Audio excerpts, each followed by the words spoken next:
Assalamualaikum warahmatullahi wabarakatuh. Saya Tria Wulandari dari kelas 12 MIPA 4, nomor absen 33. Di sini saya akan menyampaikan hasil analisis saya terhadap novel Bumi Manusia.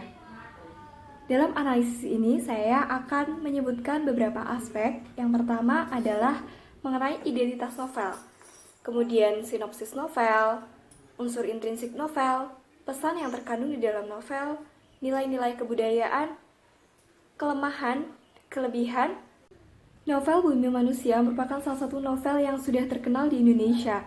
Nah, sebelumnya saya ingin menunjukkan sampul atau cover dari novel ini. Bisa kita lihat seperti gambar di samping. Bagian pertama, saya akan membahas mengenai identitas novel Bumi Manusia. Novel Bumi Manusia ini merupakan sebuah karya yang ditulis oleh Pramudia Ananta Toer. Tentu saja, penulis ini merupakan salah satu penulis terkenal di Indonesia. Nah, novel Bumi Manusia ini sudah diterjemahkan ke berbagai bahasa dan sudah melebihi dari 10 bahasa. Salah satu bahasa yang diterjemahkan pertama kali yaitu bahasa Inggris dan diterjemahkan oleh Maxwell Lane. Kemudian, negara asli penulisan novel ini adalah negara Indonesia, tentu saja menggunakan bahasa Indonesia. Nah, novel Bumi Manusia ini merupakan salah satu dari seri tetralogi Buru yang merupakan salah satu seri yang ditulis oleh Pramudia dengan jumlah novel sebanyak 4 novel. Genre dari novel ini adalah bertemakan drama histori, usaha penghapusan kolonialisme di Indonesia dengan kisah romans. Dan penerbit dari buku ini sendiri adalah Hastra Mitra yang diterbitkan pada tahun 1980-an. Halamannya sejumlah 535 halaman. Selanjutnya, saya akan membahas mengenai sinopsis dari novel Bumi Manusia ini. Bumi Manusia adalah sebuah novel fiksi dengan genre drama histori yang memiliki setting di kehidupan periode penjajahan Belanda. Dalam buku ini dikisahkan pula kehidupan seorang pemuda pribumi bernama Minke. Minke bersekolah di HBS Surabaya yang diperuntukkan bagi orang-orang Eropa dan elit pribumi. Nah, Minke ini disebut dengan Tirto Adi Suryo. Dia merupakan anak dari seorang Bupati Wonokromo, sehingga dia bisa disekolahkan agar kelak dia bisa menjadi bupati seperti ayahnya. Akan tetapi, sebenarnya Minke sendiri menolak akan hal tersebut. Sebagai seorang pribumi, Minke ini anak yang pandai di HBS. Dia menyukai sastra dan dia juga cakap dalam tulis-menulis.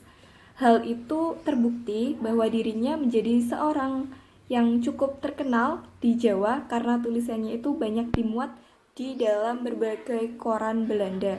Kisah Bumi Manusia ini benar-benar berawal saat Minke mendapatkan tantangan dari temannya yang bernama Robert Suhorf untuk datang ke seorang gadis cantik Indo-Eropa yaitu Annelies Melema. Akhirnya Surhoff menjadi rival atau lawan Minke sebab mereka berdua menyukai dan mencintai orang yang sama yaitu Annelies.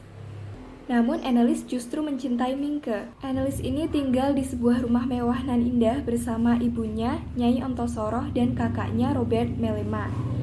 Nyai Ontosoroh itu memiliki cerita atau sejarah dalam hidupnya bahwa ia itu dijual ke orang Belanda oleh ayahnya sendiri.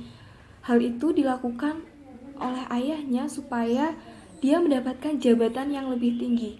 Naasnya, tanpa adanya ikatan pernikahan, Nyai Ontosoroh harus hidup bersama Tuan Melema, yaitu orang yang belum pernah diketahui dan dikenal olehnya dan merupakan keturunan atau asli dari bangsa Nederland, bangsa Belanda. Nyai Ontosoroh memiliki rasa dendam kepada orang tuanya, sehingga ia memiliki tekad untuk mengangkat derajat dan martabat melalui pengetahuan yang dimilikinya. Banyak belajar kehidupan Eropa, baik membaca berbagai buku, belajar, dan memanajemen perusahaan. Akhirnya Nyai Ontosoroh dikenal sebagai seorang perempuan yang cerdas. Setelah melewati berbagai hambatan dan rintangan yang amat panjang serta rumit, akhirnya Minke dan Annelies berhasil menikah. Mereka hidup bahagia, akan tetapi tantangan nyata justru dihadapi ketika Tuan Melema meninggal dunia. Insinyur Mauritius Melema atau anak pertama dari istri sah Herman Melema datang dari Nederland untuk menggugat harta ayahnya dan ingin merebut hak atas Annelies. Sebagai seorang siswa HBS yang memiliki tulisan yang sering hiasi media cetak, Minke mempropagandakan dan mencari dukungan melalui tulisan-tulisannya. Banyak orang yang bersimpati dan mendukung Nyai Ontosoroh dengan Minke. Akan tetapi nyatanya orang-orang pribumi tidak bisa berbuat banyak. Hingga akhirnya Pengadilan Putih memutuskan kemenangan Mauritius atas gugatannya. Semua harta peninggalan Herman Melema berhasil didapatkan oleh Mauritius dan membawa Annelies ke Nederland bersamanya. Kisah ini berakhir tragis dan menyedihkan, dan mengakhiri cerita dari novel Bumi Manusia ini. Selanjutnya, saya akan membahas mengenai kelebihan atau keunggulan dan kelemahan dari novel Bumi Manusia ini. Yang pertama, saya akan bahas mengenai kelebihan dari buku Bumi Manusia. Dilihat dari penulisan novel Bumi Manusia ini, novel ini sangatlah bagus. Karena apa? Setiap peristiwanya itu ditulis selaras dan penuh arti oleh Pramudia. Pada setiap bab diceritakan pula pembabakan yang sangat gamblang dan detail, meskipun sesekali itu terjadi perubahan sudut pandang oleh orang pertama. Kadang dari awalnya itu Minke, kemudian berubah menjadi Annelies, Nyai Ontosoroh. Akan tetapi terlepas dari itu, jalannya cerita ini sangat mudah dipahami, bahkan dapat menambah wawasan akan pembangunan karakter pada setiap tokoh dari novel ini. Nah, dengan kata lain, sebagai pembaca, kita bisa mengetahui dan memahami dari berbagai sudut pandang tokoh utama cerita ini. Novel Bumi Manusia ini memiliki amanat yang sangat luar biasa, baik itu amanat yang tersurat maupun tersirat. Dari situ kita dapat belajar pelajaran berharga dari setiap peristiwa yang dituliskan dalam novel ini. Seperti yang sudah dikatakan sebelumnya, setiap cerita di novel ini ditulis dengan sangat kompleks. Hal itu tampak pada penegasan dari Pramudia yang disisipkan secara luar biasa terkait kemanusiaan dan perjuangan orang-orang pribumi dalam melawan kolonialisme para penjajah. Pramudia ini telah berhasil merepresentasikan konsep tersebut ke dalam sebuah cerita yang apik dan elok, serta layak segala usia dari pembacanya. Selain itu juga ada amanat mengenai perjuangan wanita yang didiskriminasikan oleh para penjajah, bahkan oleh bangsa sendiri. Kemudian juga ada perjuangan mendapatkan pendidikan yang layak, serta pengenalan budaya bangsa yang sangat banyak dituliskan dalam novel ini. Tak hanya itu, novel Bumi Manusia juga mengandung unsur historis, sehingga novel ini sangat saya rekomendasikan untuk dibaca oleh siapapun. Itu saja yang dapat saya sampaikan mengenai kelebihan dari novel, kelemahan dari novel Bumi Manusia ini. Nah, di balik semua keunggulan atau kelebihan novel yang sudah saya sebutkan tadi, tentunya juga ada sisi kelemahannya. Hal itu ditandai dalam novel ini dengan banyaknya istilah atau gaya bahasa yang kurang familiar di kalangan pembaca zaman sekarang ini, sehingga mungkin bagi para pembacanya atau yang saya alami sendiri sedikit kesukaran dalam memaknai istilah atau kaidah bahasa yang ada dalam cerita tersebut.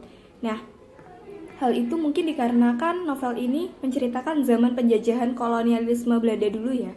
Namun sebenarnya di balik kekurangan itu tidaklah menutupi berbagai pelajaran positif yang dituangkan dalam novel ini.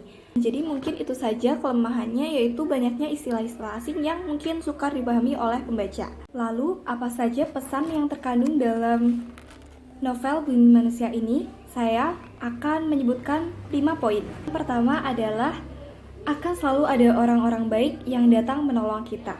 Yang kedua, jika kita berani jatuh cinta, maka kita harus berani pula menanggung resikonya. Ketiga, kita tidak boleh lupa pada kebudayaan sendiri meskipun menjadi manusia modern. Ini adalah pesan yang paling penting dalam novel ini menurut saya. Yang keempat, hidup adalah pilihan dan kita harus berani memilih. Yang terakhir, lawan. Jangan biarkan orang-orang menginjak diri kita. Pada bagian ini saya akan menjelaskan mengenai nilai-nilai yang terkandung dalam novel Bumi Manusia. Nilai religius dari novel ini adalah mengenai sangkutan hubungan dengan Tuhan. Yang pertama adalah beriman dan bertakwa kepada Tuhan yang Maha Esa, dan juga yang kedua, sabar dan tawakal atas cobaan yang diberikan. Selanjutnya ada nilai sosial. Yang pertama adalah cinta kasih orang tua kepada anaknya, dan yang kedua adalah sikap sopan santun kepada orang yang lebih tua, serta yang terakhir menjaga suasana kekeluargaan dan kebersamaan. Pada cerita ini banyak sekali tolong-menolong dalam setiap kejadian dalam cerita ini. Dan yang terakhir ada nilai budaya. Pertama yaitu perjuangan melawan ketidakadilan dan juga usaha untuk mengembalikan hak-hak asasi manusia. Selanjutnya pada bagian ini saya akan membahas mengenai unsur-unsur intrinsik yang ada dalam novel Bumi Manusia. Tema dari novel ini adalah romance, dan tema ini juga mengisahkan mengenai kebudayaan atau histori sejarah pada masa kolonialisme Belanda di Indonesia. Tokoh dan penokohan. Di dalam novel ini tokoh utamanya adalah Minke. Minke ini merupakan seorang pemuda cerdas dan berjiwa pribumi, keturunan priayi, siswa HBS, baik dan juga penyayang. Tokoh kedua adalah Annelies. Dia bersifat pendiam, lugu, cerdas, dan manja. Kemudian yang ketiga adalah Nyai Ontosoro atau ibu dari Annelies. Beliau merupakan seorang perempuan yang cerdas, mandiri, tegas, dan bijaksana. Herman Melema. Herman Melema adalah suami dari Nyai Ontosoro. Dia memiliki sifat yang kaku dan kasar, semena-mena. Dan ada juga Robert Melema. Robert Melema merupakan kakak dari Annelies dan bersifat egois dan juga tidak bermoral. Ada juga Ayah Minke. Ayah Minke ini dikisahkan dalam novel ini sebagai seseorang yang masih berpatokan dengan adat istiadat Jawa. Ibu dari Minke. Ibu Minke ini sangat bijaksana dan juga penyayang. Unsur intrinsik yang ketiga adalah latar. Nah, latar tempat sendiri di Wonokromo dekat Surabaya, Jawa Timur. Latar suasananya itu banyak yang tegang dan genting. Sudut pandang. Selanjutnya unsur keempat. Dalam novel ini pengarang menggunakan sudut pandang orang pertama sebagai pelaku utama, walaupun terkadang itu sudut pandangnya itu berubah-ubah. Kadang di sudut pandangnya Minke, kadang di sudut pandang Annelies dan juga Nyai Ontosoro. Alur atau plot. Nah, alur dari novel ini yaitu alur mundur karena mengisahkan pada masa penjajahan kolonialisme Belanda. Demikian hasil analisis saya terhadap novel Bumi Manusia. Sekian yang dapat saya sampaikan. Terima kasih atas perhatian yang telah diberikan. Wassalamualaikum warahmatullahi wabarakatuh.